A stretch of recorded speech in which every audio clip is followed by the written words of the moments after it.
Assalamualaikum warahmatullahi wabarakatuh.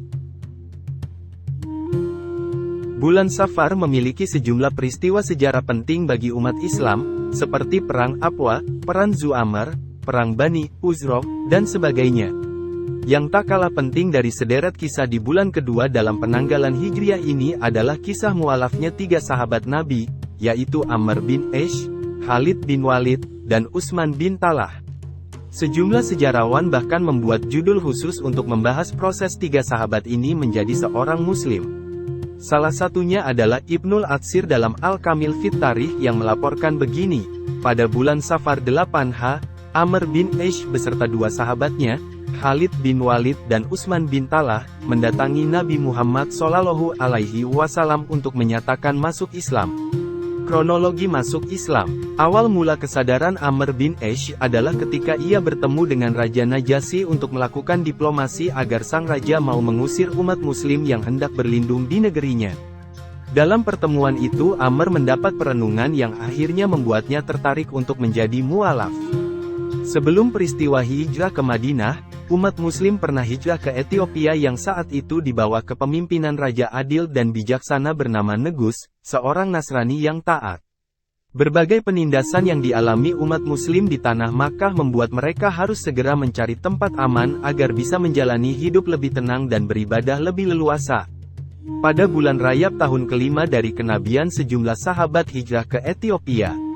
Saifur Rahman Al-Mubarakfuri melaporkan, jumlah umat muslim yang hijrah ke Ethiopia saat itu sebanyak 16 orang, yang terdiri dari 12 laki-laki dan 4 perempuan. Rombongan ini dipimpin oleh Utsman bin Affan. Perjalanan yang dilakukan pada malam hari secara sembunyi-sembunyi ini hampir saja digagalkan oleh orang Quraisy. Beruntung, saat rombongan tiba di pinggir pantai untuk menyeberang, datang 2 kapal yang bisa digunakan untuk moda transportasi. Ketika orang Quraisy sudah tiba di pantai, rombongan muslim sudah jauh bertolak. Sesampainya di Ethiopia, mereka mendapat perlakuan baik dari penduduk setempat dan dibiarkan untuk menetap di sana. Keberhasilan sekelompok umat muslim mencari perlindungan ini membuat kaum Quraisy marah besar, mereka tidak mau ada orang muslim yang bisa hidup damai. Akhirnya, diutuslah Amr bin Aish dan Abdullah bin Rabi'ah untuk melakukan negosiasi kepada Raja Negus dengan tujuan mempengaruhi sang raja. Dengan begitu, umat muslim akan diusir dari Ethiopia. Keduanya membawa sejumlah hadiah untuk diberikan kepada raja. Sesampainya di istana, keduanya menemui sang raja dan berkata, "Wahai Tuan Raja, mereka, orang Islam, yang datang ke negeri ini sebenarnya hanya orang-orang bodoh yang telah banyak melakukan keonaran di negeri sendiri. Mereka kesini bukan untuk mengikuti agama Tuan, melainkan membawa agama baru yang mereka ciptakan sendiri. Kami diutus pimpinan kami untuk memberitahukan hal ini. Harapannya, Tuan bisa waspada dan mengusir mereka," rayu keduanya. Ternyata raja tidak percaya begitu saja atas ucapan kedua orang itu. Untuk mendapat informasi yang berimbang, raja mengundang perwakilan umat muslim untuk menyampaikan fakta sebenarnya.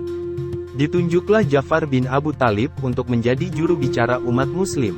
Saat raja bertanya status kelompoknya di Makkah, Ja'far menjawab begini, "Dulu kami adalah orang-orang jahiliyah yang menyembah berhala. Hingga kemudian Allah mengutus seorang nabi untuk membimbing kami ke jalan yang benar. Berhala-berhala itu akhirnya kami tinggalkan. Bersamaan dengan itu, kami juga diajari nilai-nilai moral kehidupan yang baik, meninggalkan ajaran-ajaran masa lalu yang bobrok." Raja Negus yang sudah mempelajari ciri-ciri kehadiran Nabi akhir zaman itu meyakini bahwa apa yang disampaikan Ja'far sebagai kebenaran. Sang raja kemudian meminta Ja'far membacakan sebagian ayat Al-Quran yang dibawa oleh Nabi. Ja'far kemudian membaca, Kaf Haya, Ain Sad. Seketika raja menangis dan membenarkan ajaran yang dibawa oleh Nabi yang disebut umat muslim. Saifur Rahman Al-Mubarakfuri, Ar-Rahikul Mahtum, 2013, halaman 92-95. Tidak hanya itu, saat raja juga meminta Ja'far untuk menjelaskan perihal Nabi Isa, Ja'far menjelaskan sesuai dengan pandangan agama Islam, yaitu Isa sebagai Nabi sekaligus Rasul, bukan Tuhan. Lagi-lagi, raja mengiyakan dan semakin memperkuat keberpihakannya kepada umat muslim. Sejak saat itu, Raja mengusir dua delegasi orang Quraisy tadi dan mengembalikan seluruh hadiah yang sudah mereka berikan. Wahai Amr, celaka kamu, patuhlah padaku dan ikuti Muhammad. Sungguh ia berada dalam kebenaran. Mereka yang menentangnya akan bernasib sama seperti Firaun ketika melawan Musa, kata sang raja. Peristiwa ini sangat terngiang di benak Amr dan membuatnya memeluk Islam, tapi masih ia sembunyikan status agamanya agar tidak diketahui orang Quraisy.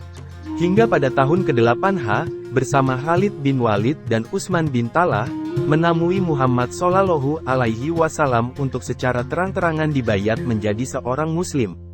Wallahu a'lam.